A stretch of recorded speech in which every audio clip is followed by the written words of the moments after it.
Perfect TV, la perfection dans la simplicité. Perfect TV.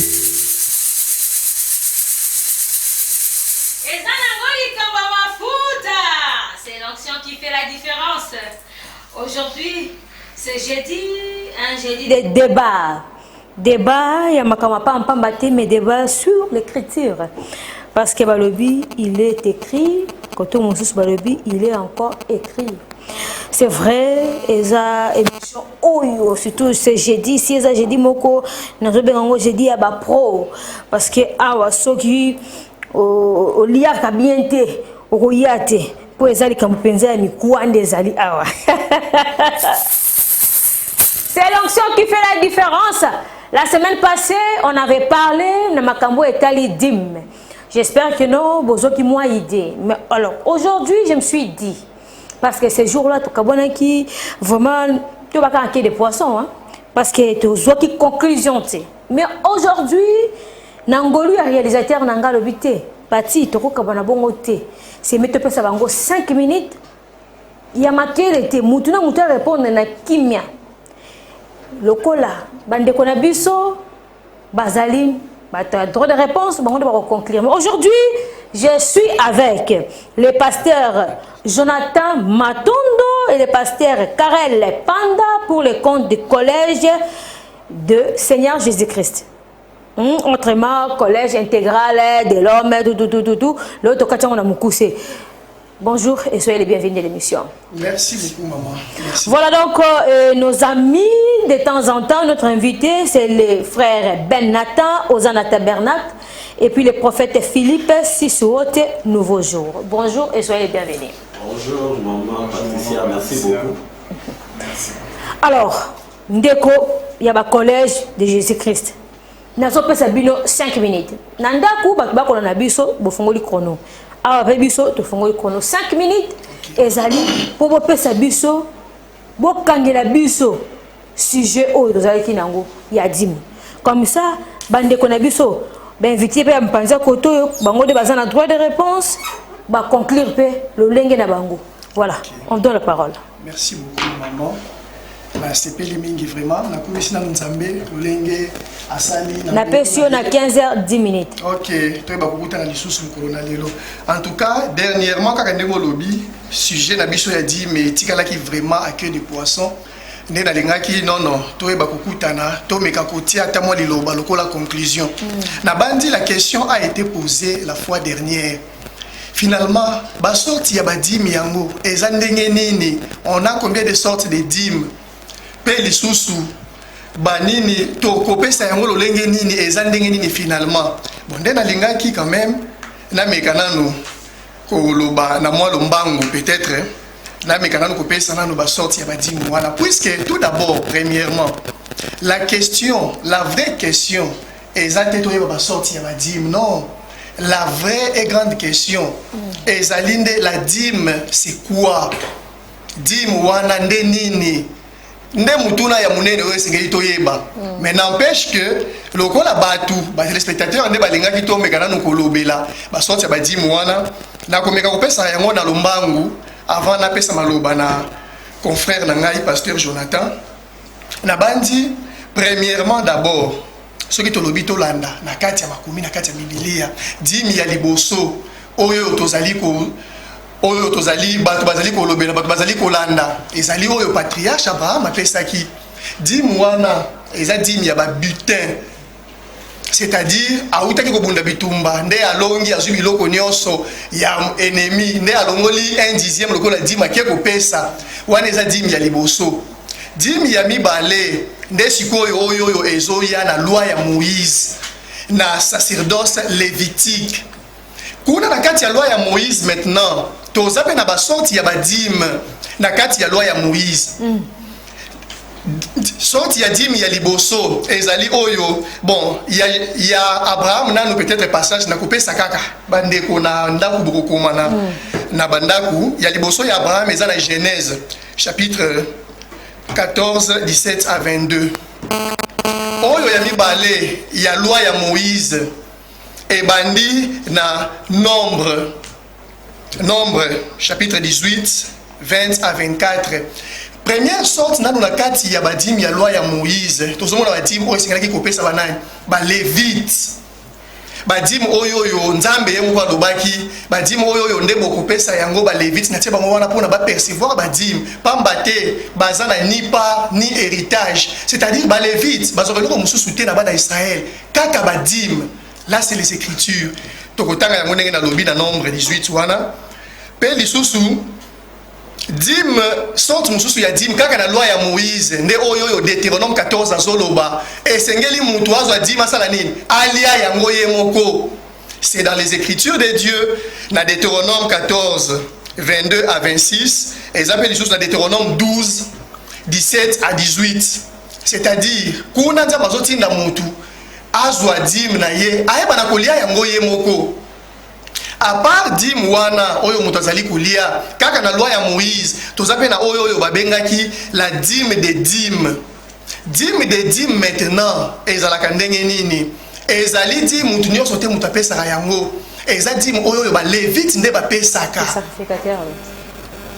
Bon, na yebite est-ce que les loba lévite bazo pesa ba dîme na bango lokola dîme de dîme mais makomi et komami bongo. C'est-à-dire to zape na dîme de dîme oyo ba lévite bazo pesa après avoir ko zo ba dîme na bana ya Israël, de bazo longola 1/10 na kati ya dîme na bango bazo pesa yango nzambe. Bazo pesa yango nzambe à travers les sacrificateurs Aaron. Ah, dîme oyo mususu elandi nde dîme oyo Malachi ayaki na yango les prophètes Malachi place wana na lingaki to meka koyoka na mwa mukie puisque na yokaki ko débatteur na ngai ndeko na ngai place oyo alingaki ameka kopesa mwa ba argument mais bon ngai na koyoka ye je me disais depuis ces jours-là j'étais dans le regret ya nini puisque ba marabane boloba il n'a pas la maîtrise na yango. Oui, c'est pas un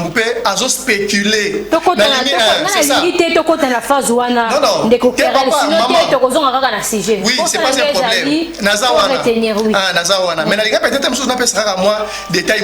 effectivement, dans la maison du trésor. Et là, qui permettait quelques secondes, éclaircissement. Vas-y rapidement. Puisque dès qu'on a non, Malachi il est venu pour il était contre badim au bana Israël, bana ko sana no nzambe ayebisaki bango balia, ndebisi bango no bozo sala mabe sengeli boya na badim. Alors que ça n'a rien à voir, c'est-à-dire pour lui, Malachi il est venu casser dimo de Deutéronome 14 22 azoloba. Mais ce n'est pas ça. Puisque ce que tu le total anano Malachi, il fut envoyé de Dieu. Sa mission, son travail était quoi? Ezalaki yako restaurer les cultes divins. C'est-à-dire bana ya Israël, effectivement, Dieu na loi ya Moïse avait ordonné premièrement d'abord na badim bana Israël baye bana kolia yango. Ezabe na badim oyo esengeli ko pesa na ba lévite. Maintenant, mabe ezalaki nini? Intervention ya Malachi ezani ni place wana. Bana ya Israël ole ya kotosa ya kolanda ndenge nzamba lobi, c'est-à-dire ya kolia bazolia, ya ko pesa pe bazopesa. Mais les enfants d'Israël eux, ils n'en donnaient plus. Vous comprenez?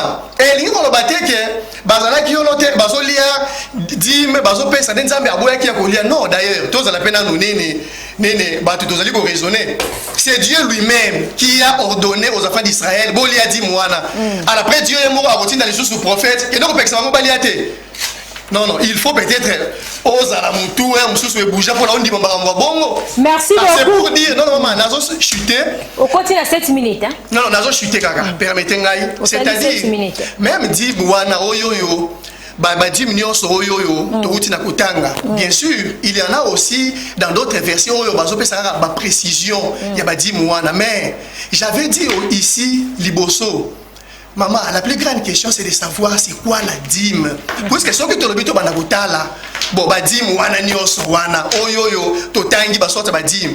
Est-ce que to sale la kayango lelo? Est-ce que ba toi bazomi benga biso ne toza ba Christ to pesa ka dîme? Est-ce que ba pesa effectivement ba dîme ndenge Bible lobami? Ce que tu le bito kota wana o mona ke to sala ka autre chose que oyo komami. Bon, na habite peut-être un mususu na eza nango likambo mafuta lelo nalobaki tokosela kono napesaki ndeko Karel na 15h11 ou to komi 15h18 donc de Karel c'est 7 minutes maloba ezongi na mboka ya ndeko Ben Nathan. Merci beaucoup maman pour la parole.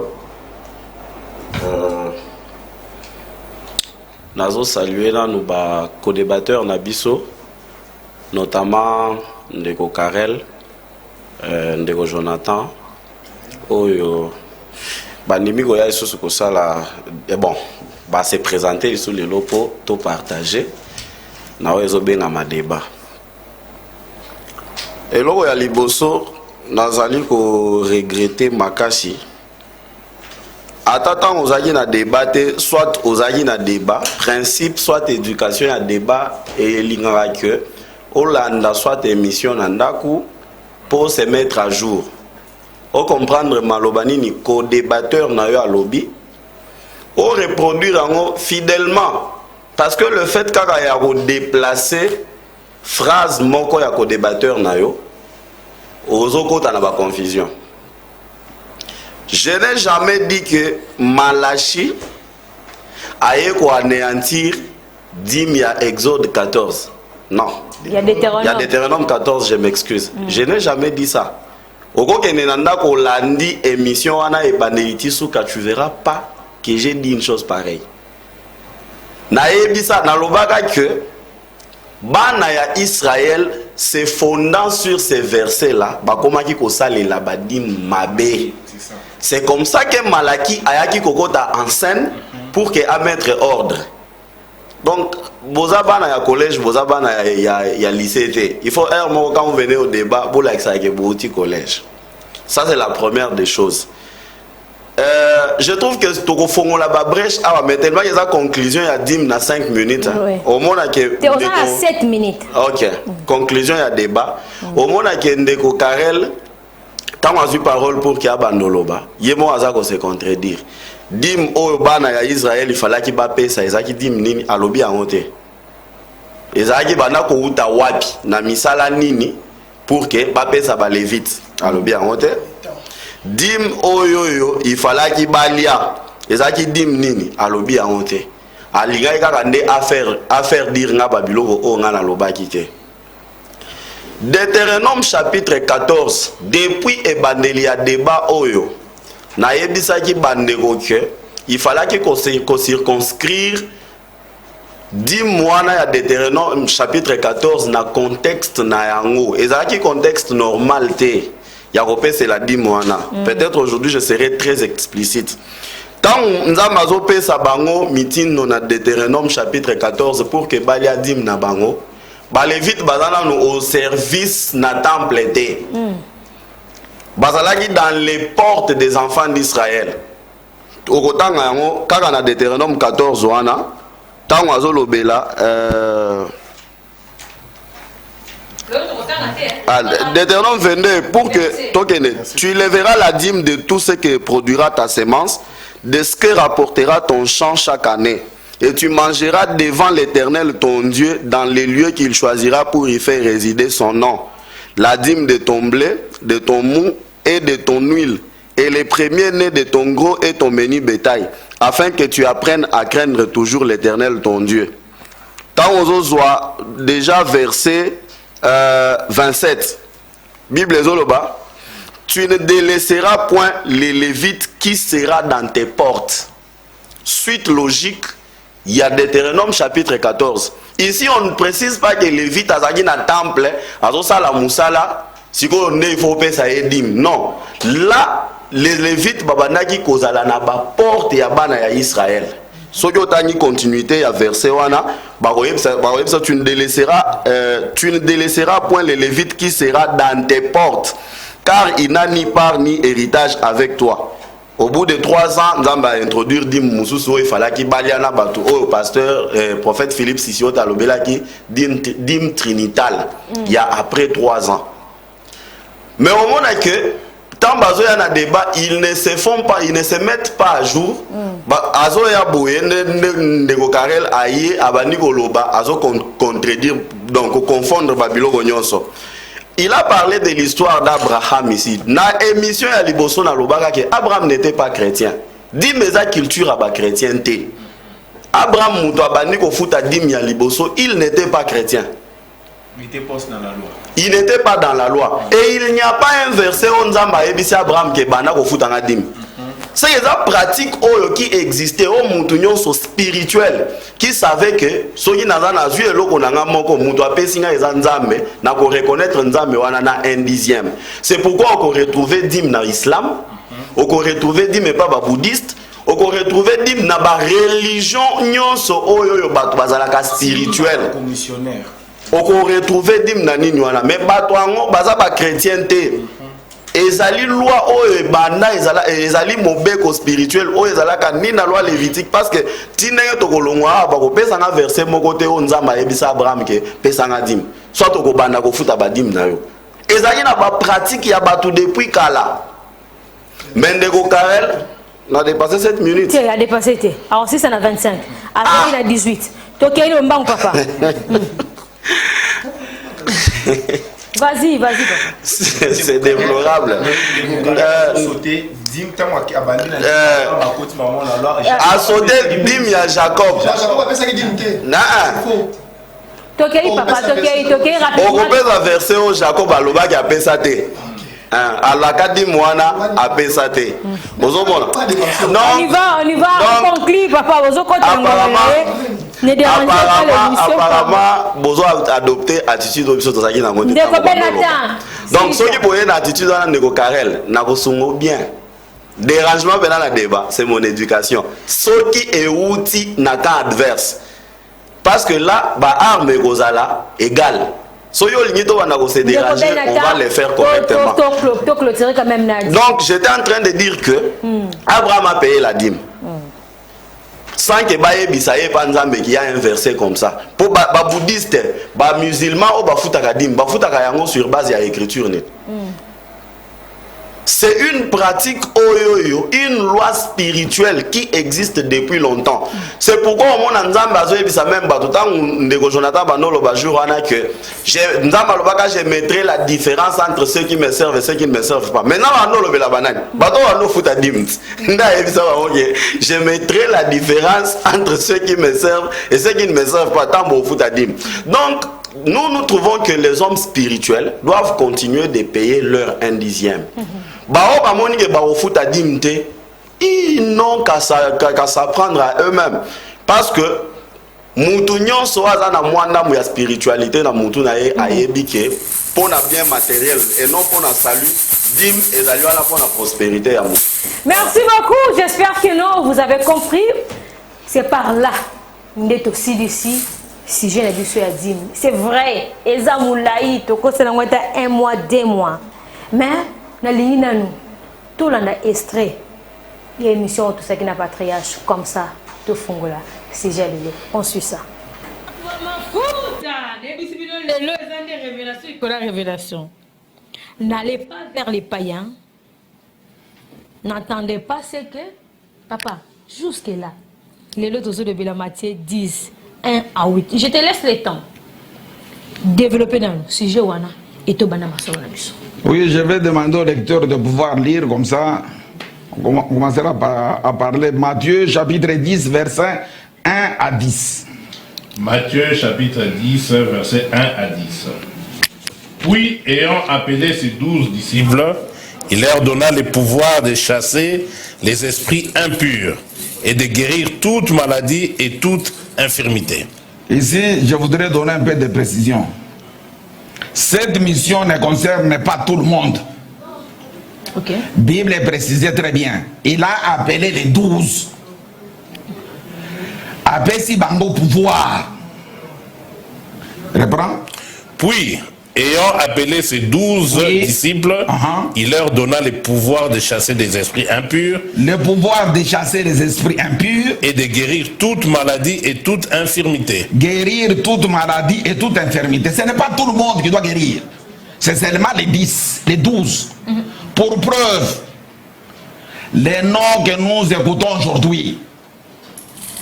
Oh, tel prophète, tel ceci, cela. On va lire au numéro 2, ces noms-là ne figurent pas dans la Bible. Ça dit, ce sont des escrocs qui se sont introduits dans la parole de Dieu. Le verset, qu'est-ce que le verset 2 nous dit? Le verset 2. Oui. Voici les noms de 12 apôtres. Suivons maintenant avec attention. Regarde aussi si les noms de ton pasteur, de ton apôtre, de ton docteur sans thèse figurent là-bas. Oui. Voici le nom de 12 apôtres. Les premiers, Oui. Simon appelé Pierre. Simon, appelé Pierre, oui. Et André son frère. André. Jacques, fils Jacques. de Zébédée. Oui. Et Jean son frère. Philippe et Barthélemy. Thomas et Matthieu, les publicains. Jacques, fils d'Alphée et Thaddée. Simon le Canénite et Judas l'Iscariote, c'est lui qui livra Jésus. Tels sont les 12 que Jésus envoya. On précise très bien, on a donné la mission à ces 12-là, pas à d'autres personnes. Si les noms de ton pasteur, de ton bishop, de l'évangéliste que tu es en train de suivre, du prophète que tu es en train de suivre, ne figure pas sur ces noms-là, tu dois comprendre que c'est un voleur et un brigand. Et qu'est-ce qu'il a dit? Tels sont les 12 que Jésus envoya après leur avoir donné les instructions suivantes. Oui. N'allez pas vers les païens et n'entrez pas dans les villes des Samaritains. Allez plutôt vers les brebis perdues de la maison d'Israël. Jésus a bien déterminé sa mission. La mission de Jésus était limitée. Et c'est la raison pour laquelle la parole de Dieu dit clairement, quand il envoie ses disciples, parce que quand Jésus était vivant, avec ses disciples, les disciples étaient dans la mission de Jésus. Ils ne pouvaient pas aller ailleurs. Allez plutôt dans la maison des brebis perdues d'Israël, un point et un trait.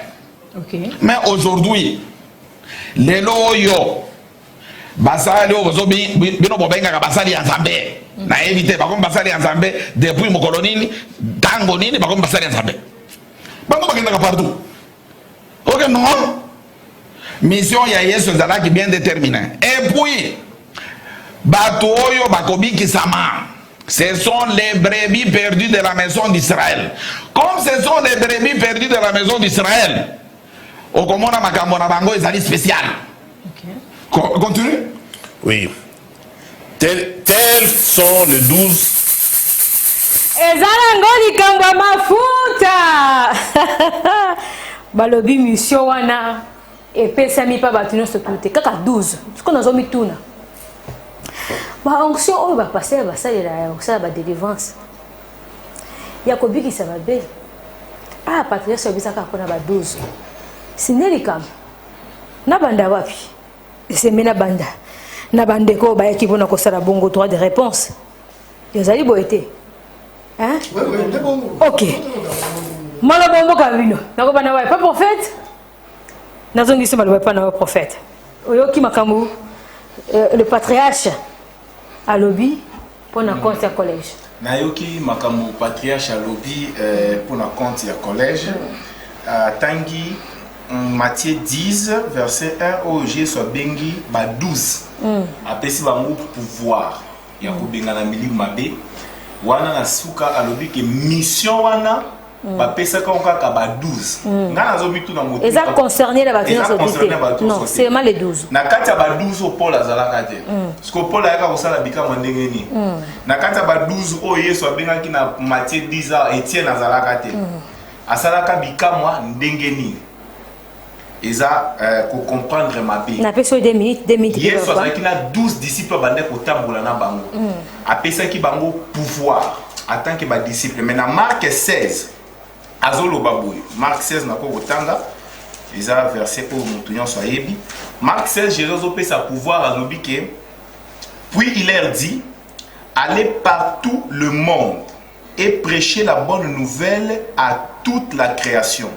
Celui qui croira et qui sera baptisé sera sauvé, mais celui qui ne croira pas sera condamné. Voici les miracles qui accompagneront ceux qui auront cru. Ceux qui bikamwa et vous savez les macaques et pas apôtre. C'est que verset oyo et sous natinate.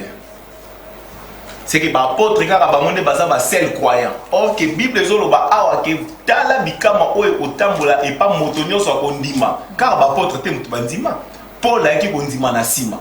Etienne Nandima qui na sima, biso tondimi na sima, ba même miracle ezo accompagné bana nanzambe. C'est que côté wana patriarche azali banda na makomi. Azali banda na makomi. Na point où on a landi wana ya Matthieu 10 kolobaki Israël rapona ba apôtre azali banda na makomi. Bible mo bezo contredire. Wana ndeko sisi wote atikali na 1 minute tozongisi yango et pas ndeko Ben Nathan. Oui, ndeko Ben Nathan. Merci beaucoup maman pour la maloba. Oh pesinga. Problème oeza si je comprends bien ce qui a résumé extrait à patriarche Otoyoki elingi koloba ke lelo bato mususu à part ba 12 wana bakosa la miracle était.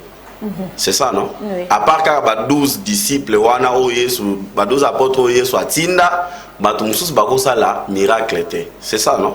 Bango nde bazali concerné. Bango nde bazali concerné na miracle, bango nde bazali appelé. Oui.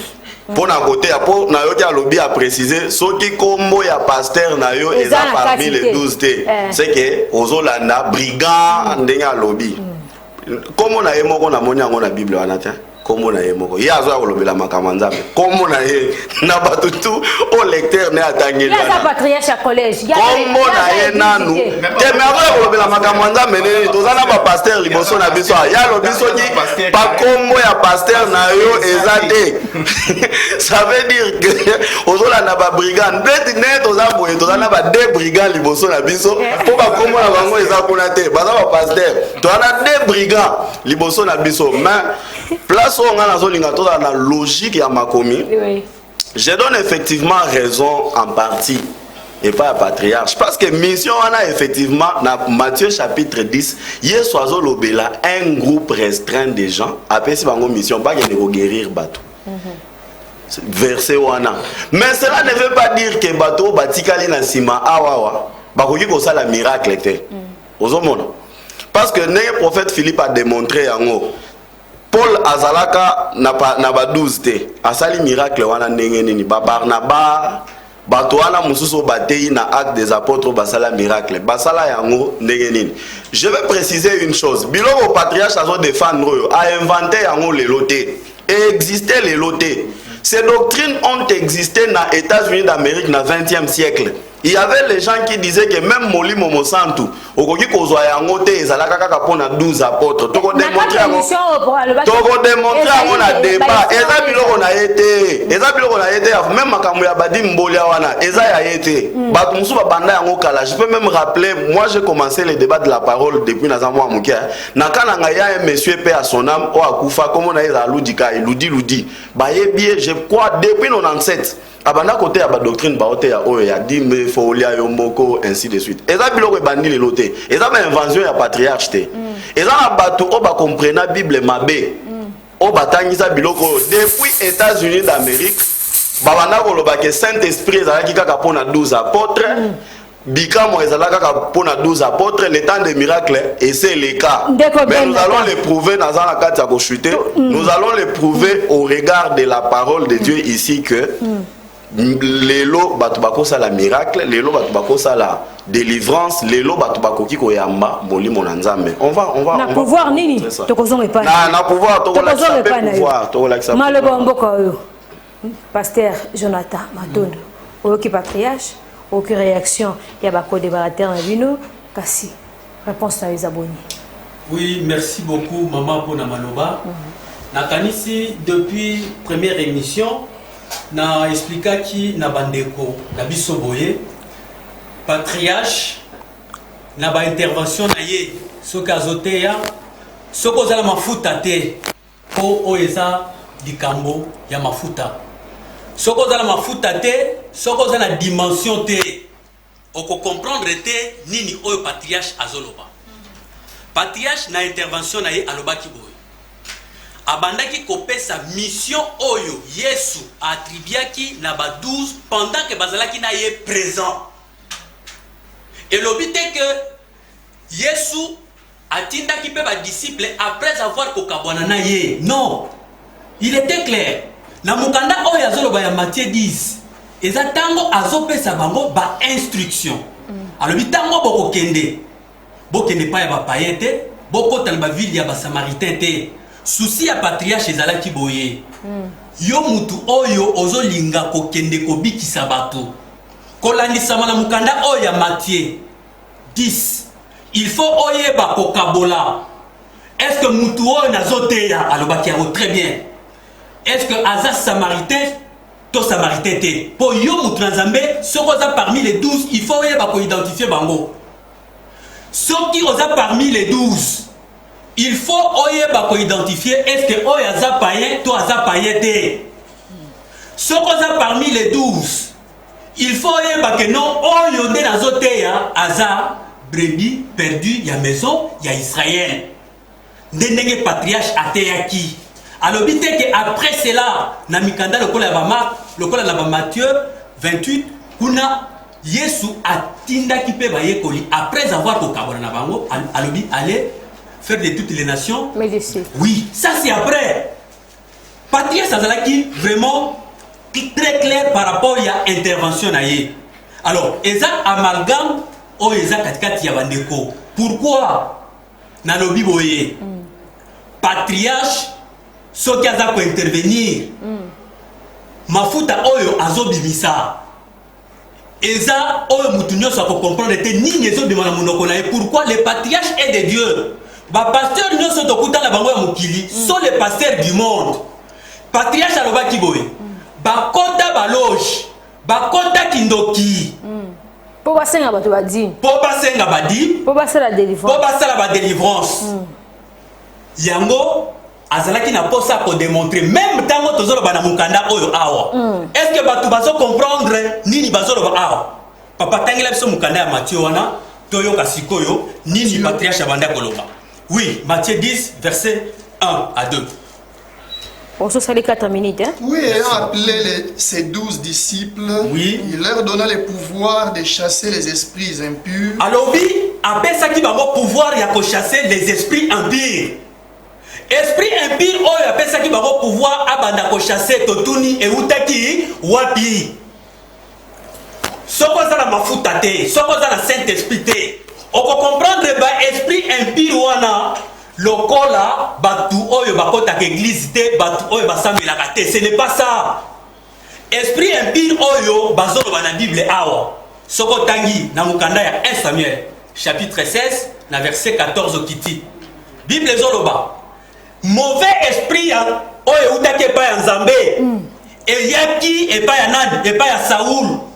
C'est-à-dire, même pas à basali na Nzambe, ndenge biso to mona to benga bango basali na Nzambe. Bazala mauvais esprit. Oh esengeli ba 12 basala musala. Ba 12 on ce que ba ka ouais Bible akana, to ya mikolo. Parce que tant bango ba ke il fallait ça demander quoi. Bible ezala makambo ya kalate. Bible ezala ko les 12 wana les 12 wana bazali. Banani, OK. Ba 12 wana bazali. Ba 12 wana bangonde bakosala mission oyo Yesu apesaki bango. Ba 12 wana baza banani. OK, tokokoma pe toko répondre. Soko tangi na mukanda ya 2 Thessaloniciens chapitre 2 verset 9 à 11. Papa sunga biso. Kuna okoyoka. Place bazo démontrer nguye ya bandeko oyo lelo baye na télévision pona kosenga que miracle esalama. Kobiki sababeli esalama. Nyoso wana tolobi boye eza compréhension erronée ya ba pasteur. Witanga. L'apparition de cet impie se fera par la puissance de Satan, oui, avec toutes sortes de miracles, oui, des signes et des prodiges mensongers. Oui, tokena 11. Aussi, Dieu leur envoie une puissance d'égarement. Yoka, esprit d'égarement, puissance d'égarement. Oye bazolo ba esprit impie. Ezo ute para ye moko Nzambe. Yango soko za 12 te okoyeba ko bengana yango te. Tango bazolo ba na tina ya il faut ko guérir ba malade. Maladie oyo bazolo ba na Bible eza maladie na yo mutu pasité. Toko démontrer mon ndenge toza awa. Baza ba ignorant, baza niveau patriarche te. Yango na lobaki il faut beaucoup de réserve. Toko démontrer awa noir sur blanc que oyo bazolo ba na tina ya maladie, na tina ya ba esprit impie. Natina ya lèpre eza oyo biso batu toyebi te toko démontrer ngo awa. Ndeko Matondo aussi au lieu minute belé ozwaki depuis 37 tokomi na 43 tozongisi maloba réaction na bino par rapport à OND kwa lobby. Merci beaucoup maman. Naza vraiment sûr que même ba téléspectateurs hein, bazo se kandeko Jonathan mabe na ndako. Pour la mona même bandeko na biso mususu basa. Ba se ke makasi. Azolinga a prêté patriarche Maloba au patriarche Alobité. Parce que bâti extrait mutu nyonso oyo aza na minimum ya compréhension à comprendre makambo patriarche Alobi. Et aussi aux journalistes aux alaka wana. Au compléter nga kutu na makambo mususu ona bandai koloba. Effectivement, patriarche akoza na mafuta loso. Oh. Ah, pour azol vanter mafuta ya patriarche, patriarche mafuta mais koza la mafuta ngulu ya kapela. Parce que biloko o patriarche Alobi eza clair batu nyonso balandi yango. Patriarche atuni yo journaliste mutuna na ba téléspectateur. Soki kombo ya pasteur na yo eza na Bible na Matthieu chapitre 10 totangi te azali brigand. Attendez yo bakombo. Jésus a existé na mipepete. Jésus a existé na spiritualité te. Lokola na monde moko bo batu bazalaka te. Non. Jésus azalaka vivant. Na monde ya batu, il a fait des miracles, apesi pouvoir ya batu ba kende ko guérir, ba kende baza distrait. Tant siko ba parole au mona ba bandi ko loba biloba loba o batu musu ba loba kete. Ah baza distrait. De répondre à Ndeko Benata. Maman Patricia. Oui, papa Loba. Interprétation erronée eza makasi na chef ya nani ya ndeko na biso Jonathan. Na Matthieu chapitre 10 oyo soki otangi yango Jésus a cité ba maladie naturelle nanu oyo. La preuve aneke bakendaki bakuti mwana mususu azbanda kobela épilepsie. Bango moko bakoka ko guérir yango te mais yo ka zo bisa yo malade Jésus Alobi etaki ya malade ya bokono ya nzoto. Ah ye azoko sa yo awake eza maladi no ya mutu te. On dirait Jésus avivaka na planète Mars siko baye ko betela biso masolo wana non tandis que dans ba écriture liboso na biso dimension o bango bazolobela awa ngana zo mona ngote mafuta ba lobela eza mafuta ngulu je le répète parce que Jésus a guérir aveugle Bartimée a fongolie misu ezalaka lolanda ya molimo ta bana wana oyo na banda lobela mwana o azalaka na maladie ya épilepsie o ba disciple malgré pouvoir o Jésus apesa ki bango tango bakei bakokaka kobikisa maladie wana te ezalaki épilepsie naturelle normale boye. Alors tamba koki ko guérir yango te papa ya mwana wana amemie epa ya Jésus ye moko. Jésus a béni mwana wana asambeli pona ya bengani molimo mabe wana ya épilepsie. Alors ba disciple batuni Jésus. Pona nini biso tokoki ko bengana molimo mabe oyo te. Abengi épilepsie molimo mabe. Mais ya zolo yebisa yo ke malade wana ezaki malade ya mutu pasi te c'est que ezaki malade ya nzoto te. Jésus a pesi clé. Oye salaki ke abengana maladi wana ya nini ya épilepsie. Ayebisi bango ke ba démon mususu po bengana yango ezoluka o gêner o prier. Maintenant ne azosala amalgame o esprit mabe e utaka epa ya Saul e utaka epa ya Nzambe nde ba esprit wana babanda ko bengana. Non papa. Tikala na contexte ya Matthieu chapitre 10. Parce que maloba patriarche aloba awa il était clair. Biso yo toyoki yango ba téléspectateur bayoki yango alobi soki kombo na yo ndeko Jonathan ndeko Karel soki ba kombo na bino eza na Matthieu chapitre 10 te boza ba brigand bokosa la miracle te siko ye akomi siko interprète ya patriarche ya maloba o patriarche aloba ki batu nyonso ba comprendre azo escamoter yango. Il est certes vrai que na l'eau ya ba esprit impur eze belé. Eza na ba esprit net ya ba impudicité, ba esprit ya mensonge, ba esprit eza ebelé. Na l'eau ya ba esprit ya Satan. Il y a des esprits qui sont spirituels et des esprits qui sont physiques qui se démontrent na ba maladie, ba stérilité, ba myome, ba kyste, maladie nyonso oyo soki komi kotumisa mutu ezali démon parce qu'un démon est un tourmenteur. Balobe baba na kolobisa patriarche maloba wa lobité. balobisa ye maloba balobi te tolandi ye très bien babanda kokofondre te ke baesprit oyo babengana ezalaka maladi ya mutu te epilepsie ezalaki ya molimo bamaladi wana bando obengana ezalaki maladi ya molimo nde o bango baye kobengana lelo motuna yango ezokokende epai ndeko Karen nalobi boye le 12 wana ndeko Jonathan lobi ezalaki maladi ya mutu te to maladi ya neti ko mpona bino bapaster ya lelo baprophète bana nzambe c'est-à-dire basali ya nzambe oyo baza na commission bazosalela nzambe mpona bino ya vrai baza te kaka ya faux sikoyo ya vrai baza bapepa na bino tokoteni wekisa biso en tout cas nazosepela makasi na débat oyo heureusement que bato bazolanda biso c'est eux-mêmes qui jugent effectivement yango wana ntango nazoyoka bandeko bon ere moko bon naboyi nakota na badébat trop bas wana oyo ya kosimbasimba bato parce que depuis tobandaki c'est eux qui touchent la personnalité mais ye moko nde muta liboso alobaka banini direct mais bon là c'est trop bas azolinga abel na biso na bassesse wana on dira pas là-bas mais le problème c'est quoi effectivement le patriarche na koloba na ye kaka ndenge ndeko nanga lobi awawa ils ne comprennent rien tolobaki yango dernière fois oyo ngai nazalaka awawa bazo comprendre yango na minoko ya mboka na bango pour ne pas dire ya bamama na bango oyo mabebo ya mboka na bango dans leur langue maternelle oui c'est ça bapaster oyo bazoopere bamiracle baenvoye du Christ wana bakommissionne nzambe atinda ya vrai baza te kaka ya faux soki ya vrai baza wa et pas na bino to côté ni merci beaucoup maman c'est-à-dire quoi le miracle oyo Yesu abandaki koloba yango na moni mpe mata Yesu na katikati ya Biblia makamazolo bando benga nani yo okomi démon est-ce que yo oza normal est-ce que ça boye alors tango bazolo la patriarche bongo biso ezo la biso konde sengo parce que nde Yesu pe ndenge bandaki ko ndidi ko finga ye na ba scribe na ba pharisien oui le miracle sengele ça vous comparez les patriarches avec le Seigneur Jésus tikana Yesu ko tazolo baké nidi Paul nano lobi si je vis, c'est plus moi qui vis, mais c'est Christ qui vit en moi. Il s'est comparé à Christ. Quand Jésus-Christ lui-même dit que bon, ça, la kolekangai, qu'est-ce qu'il voulait dire par là?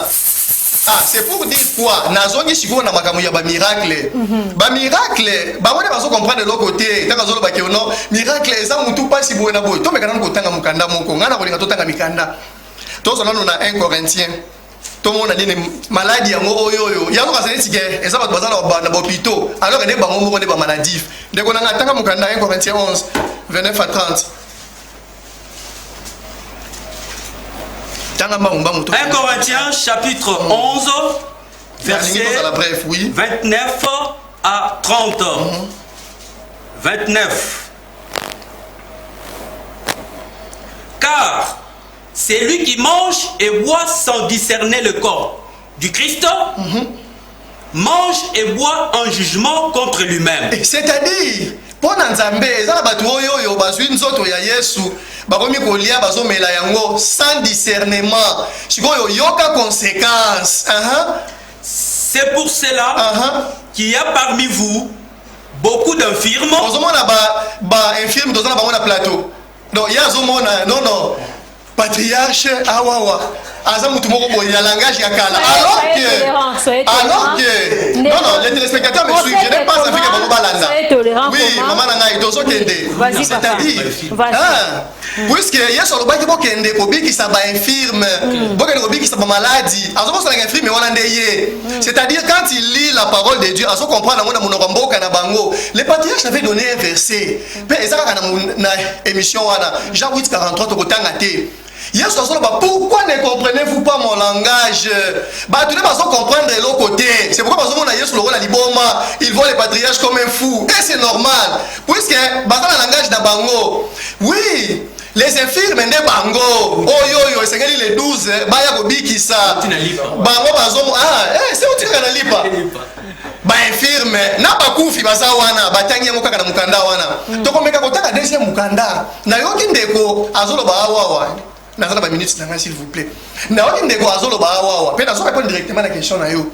Que non omoni d'ailleurs Yesu tango abikisaki aveugle sala ki boa sala ki boye. Yango appelle le bato sali bazo bikisa aveugle. Totanga mukanda. Nous sommes dans les écritures. Zoa Jean chapitre 9 banda ata na 39 wana comme ça tout monde le rôle la bino bolanda Yesu nga bisaki ba aveugle total la peka c'est qui bosala ka lolenge Yesu asalaka. Oui. Jean chapitre 9 verset 39. Puis Jésus dit, je suis venu dans ce monde pour un jugement. Oui, toyoka Yesu lo kazoloba hein. Pour que ceux qui ne voient point, pour que ceux qui voient ne voient point. Ah, c'est-à-dire effectivement Jésus ayaki nenge balobi ba soutenir. Et sengeli ko biki sa ba aveugle. Non, on a remis au sala ba campagne d'évangélisation na ba publicité. Non, bisonde awa pasteur na bisonde yanguya flamme kapaya. Abiki saka amoni saka ba aveugle boina babosa ni ke Yesu après ça va ko biki sa ba aveugle. Oui, kita asala ki susuni. Je suis venu dans ce monde pour un jugement. Pour que ceux qui ne voient point, plutôt pour que ceux qui voient ne voient point. Tanga bien place voilà. Je suis venu dans ce monde pour un jugement. Pour que ceux qui ne voient point voient. Abi qui ça va aveugle, bato mona kateba mona oui. Et que ceux qui voient deviennent aveugles. Ngai totangi mukanda c'est clair. Yesu alobi ayaki pona bi qui ça va aveugle, soki kaka wana te. Pona pasala ni. Bah besoin na basani ba miswe kufa raison pour laquelle pour ko répondre ngai plutôt pour ko répondre yo on moni ba mbela ba basala kawana eza babiloko bazozwa yango place bazui yango bango boko bayebi eza makambo nzambe te deuxième monde invisible oyo ya nzambe c'est que sala ndenge ba komi zoloba bo soki yo obikisa ba aveugle bo pe kasi batu misu bo ba batu misu te pola nini. Ah, donc pour na bango ko boma misu wana eliki ko lobelo ko mususu mais ya ko bikisa misu etikali charnel ndeki ndoki nde buzoba alors ba peuple na nzambe bazali kolanda c'est les écritures qui parlent et loko wana eza batu ba misui nini autorité na nini permission wana c'est-à-dire pour naie oyo amoni facile ko sala nde asali yango na nzoto oyo amoni eza difficile ndalingi abongola yango akene na selon les explications. Merci. Alors c'est pour dire que batuana miracle wana eza makambo nzambe te. Ndeko. Ce sont elles les malades. Ndeko Karel au déjà 7 minutes au même na 8 minutes déjà. Et ngonga na biso zaka 1 heure de temps ko kena suka déjà. Ndeko sisi wote. Oyoki réaction ya bandeko. Réaction. Ah, maman, Patricia, na yoki ndeko Karel, na ngaki a expliqué, na bando zela na yoka maladie yango eza physique te, na yoki te. Na bande ko zela na yoka ba 12 yango lelo baza wapi, na yoki te, na yoki ka ke toza ba aveugle, toza ba infirme, mais biso tozo tambola, tozo loba. Débat nabiso eza sur les miracles physiques. Les miracles physiques, oui. Tant batie extrait à patriarche azolobela ba miracle physique. Jésus a tindi ba eko dinaye. Alobi ke na pesi bino pouvoir ya ko guérir ba malade. Ya ko sala bikamo. Patriarche alobi pouvoir wana ezakaka et pas ba apôtre. C'est ce que le patriarche a dit. Mais tant ba bazoloba ba bité ba malade wana ils ont pas maladie physique, ils ont pas maladie spirituelle. Tous ont prouvé bino. Babandi kotanga ote biso bakomo benga biso ba infirme. Ils ont infirmité wana peut-être ils ont un cadre ya spiritualité peut-être. Ba infirme au Paul azoloba, ils ont physique. Physique et puis Paul a dit qu'il y a parmi vous ceux qui sont morts et même Batutina Koufa physique. Nous avons frappé Batu physiquement. Donc, ils ont distraction, ils ont pour la distraction, même patriarche, il dit que ma camoiseau, bazan est convaincu. Donc, c'est-à-dire, le prophète est sur Théo, je crois que. Ils ont 12 c'est parce que dans Luc chapitre 9, tant Jésus-Christ a payé si le pouvoir, a payé si le 12. Ba bengana milieu mabe ba kei ba bano bengana milieu mabe ba moni mususu azaki même pas na kati na bango ba 12 azosa la pe bikama o bango ba na osala mais bazaki te Jean e ko bisaye so bi meto ke kuna ko bengana ba démon na Luc 9:49 abito ke o bengana ba démon to moni mususu azaki na biso te ye pas zo bengana ba démon to tanga yango Luc 9:49 rapidement nous sommes presque à la fin hein Isakaka ba ekolité Luc 9:49 Luc 9, 49, Bible Zoloba, Jean prit la parole et dit, Maître, nous avons vu un homme qui chasse des démons en ton nom et nous l'avons empêché parce qu'il ne nous suit pas. Azalaki parmi ba 12, mais azo bengana pe ba démon. Jésus a répondu, ne l'empêchez pas. Et là, balingwa sala, ba empêcher biso to sala ba miracle été. Baza animé na même esprit wana. Jésus a dit, ne l'empêchez pas. Lui répondit Jésus, car il n'est pas contre vous et pour vous. Donc en dehors il y a baye koli 12 apôtre misusu to komi na suka mais to kozo appelle moko pour to silisi parce que to komi na suka. Allô, bonjour. Oui, comment on a les bengi biso?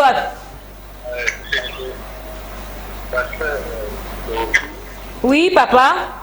La lumière peut bâtisse moi et loco en ce qui concerne les miracles et ça apôtre ce que tangi na Marc chapitre 16 à partir du verset 17 au Bouddha. Marc 16 17.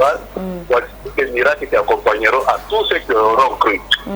À tous ceux qui auront cru. Apôtre Baza, Bandimi Baza, Basi Nibali, parce que le problème ma foi, les âmes qui n'y ont soit croire. Et puis tant qu'on croire, aujourd'hui, identité, nous sous et puis tu es autorisé à faire les miracles. Miracle, wana, et pour les problèmes spirituels ou les problèmes physiques. Et ça, c'est catégorie à bâtiment spécial. Et puis, au commun, en même temps, Bazolo Bapona Mathieu, wana, écriture, on a aussi les plans politiques. Mission, il y a peut-être pour Israël, pour un temps donné. Après, au commun, sinon, parce que tant que Pierre a été évangélisé dans la Corneille a été juste c'était chez les nations. Donc, miracle, c'est tout ce qui croit en Jésus-Christ est obligé de faire les miracles. Merci. Merci beaucoup, pasteur. Merci. Bon, tout ça, la boîte, tu comme la souka.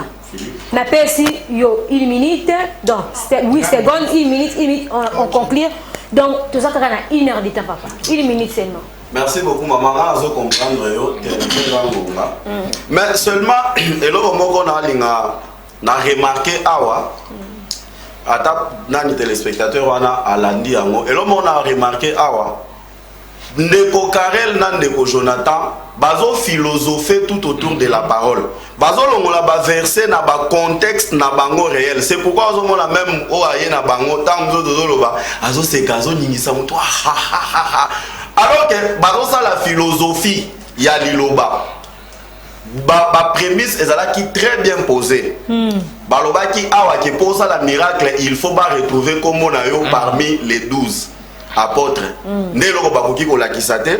Ndeko Karel a vu 1 Corinthiens 11 29 à 30 au apesi wana pour la kisake ba malade wana ezali kaka spirituel ezali physique te ndeko na ngai bozota na Bible ndenge nini Paul azobanda ko enseigner sur Sainte Seine. Verset oyo ça ne parle pas de philosophie au bazo salela malgré tant ezokende na lingana tanga Paul yemoko makambo loba oko permettre na aussi ça sujet le lot maman ko permettre na tellement yotokoya na pesa bango verset oyo bakende au moins même ba téléspectateurs bazo trouver bango vraiment bato à divagation.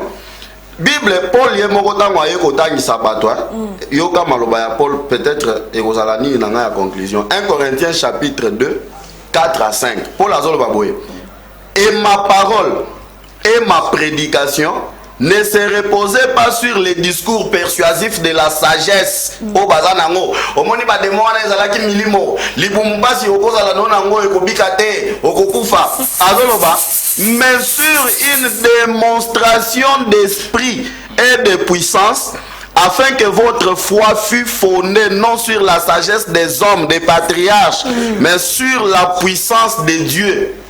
Sur la puissance de Dieu. Paul habite ici par maladie physique. Quand on a une application spirituelle, il y a un verset où Jésus a dit que Messie. On va dire prédestiné, Messie. confondre la spirituelle, physique. J'espère que non, j'ai dit qu'il y a un monde de kongola parce que le namo te fongola ngoto te kotaki na makambo dit mais papa, tu conclure na yo TV Zangonga. Merci beaucoup maman. En tout cas, na sepeli makasi ndeko alobaki dernièrement, vous êtes animé par les émotions. Alors que yemo est vrai émotionné. Problème est aboyé. Tolobi peut te répéter. Question de quoi tout ni awawa. C'est ça. Mais c'est dans ma conclusion. C'est dans ma conclusion. C'est-à-dire, problème est ali, ils ne comprennent pas les langages Yanzambe, la Biblia. Même les patriarches, quand ils parlaient à mission, il y a 12. Ou à des missions, il y a 12, il y a Yesu, il y a Marc, et les missions quand Jésus n'était plus là. Il y a 12, il y a 12, il y a circonscrit, il y a place, il y a miracle, il y a toute la création. D'ailleurs, il faut déjà après savoir, Yesu Gotiende. Mais il comprend les choses. Merci beaucoup, pasteur Jonathan Matondo, pasteur Karel Panda, pour le compte de collège de Jésus-Christ, notre frère Ben Nathan Ozana Tabernacle, notre prophète Philippe Sissouo de Nouveau Jour. Aujourd'hui, tu as fait un sujet Oyo, mais tu as aussi un côté, tu as aussi un côté, je dis, tu as photo yeba, banane yango bazana droit, il y a guérir, il y a kobo de. Est-ce que pasteur tonani wana eza pona bandeko ya collège mais koto yo pona bandeko ozana na nouveau jour tokoyeba kaka le jeudi. Alors pona bino ba téléspectateurs, j'espère que jeudi na kotika téléphone ouvert du début à la fin biso na bino tokosala émission. Au revoir.